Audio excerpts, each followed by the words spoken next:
I'd like to move it over to Mr. Mike Oko from the banking perspective. Sir, I have seen situations where someone is a big general manager in a bank and the very next day they're fired, they are down to square zero. Please, what is your experience about targets and the pressures that people go through, and what do you think people can do to handle the kind of pressures that they have at the workplace?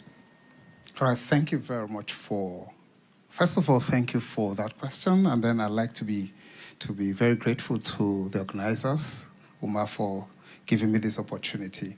To answer your question, I agree with what the last speaker said. Everyone are under targets across the spectrum. And we deal with such pressures, whether it's internally, externally, everywhere. Yes, sometimes these targets also comes even from us, giving ourselves targets, and the pressures go on. As an ex-banker, there are certain things I just wrote down here. The job of a banker has been reduced to figures. You have revenues, you have figures that have to do with loans, you have figures that have to do with turnover, your cabal, you have figures that have to do with your deposits, and all that and all that. And then it's not just about performance appraisal, it's also about job security, just like you mentioned. It's also about your future. And then for her, she was there for like 6 months, so maybe there wasn't anything tied, and it's easy to go. But when you have a loan tied to your name, you need to work for that loan to be covered, particularly if that loan is so deep, just like you mentioned. For me, I was there for six years. Yours was 6 months. Mine was for 6 years before I left. So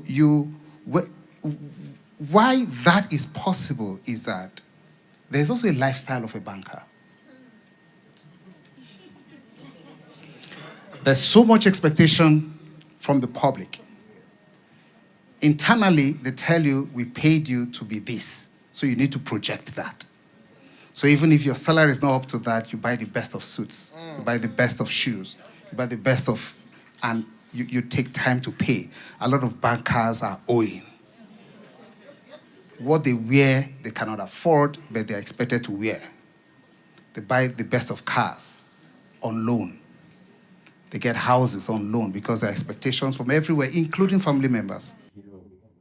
So they are deep into that kind of thing, and then suddenly they're laid off. And that's why you find out that no matter what they have saved, it's not enough to pay the loan. And that's why they are laid off today, tomorrow, they're in very deep shit. And all that and all that. So that's the reason. But let me speak to that target. It brings toxicity because if you cannot cope with it, another person will do it. It's the target. If you cannot cope with it, another person will get it done. So it's like we fight ourselves. And the person that does it gets the best. So it's a fight. And everybody goes all out to get it done. By all means, it's like the result determines the means. It's not like whether you should go through the right means. Just get it done. Because even the bank itself is also looking for profit. And that is what brings profit. That is on one part. On the other part is, just like I said, it's not just about bankers alone. Even churches give targets. Pastors are under targets to either double their church. Units are under target, to either double their members. So everyone, the non-governmental sector also have targets. So you find out that it's across the spectrum. So just to quickly answer your question, that's the reason you see a lot of, even if you're highly placed an executive or you are a manager, you are whatever your strata, you'll find out that you cannot really hold yourself strong if you just lose your job. Thank you so much. Please put your hands together for Mr. Mike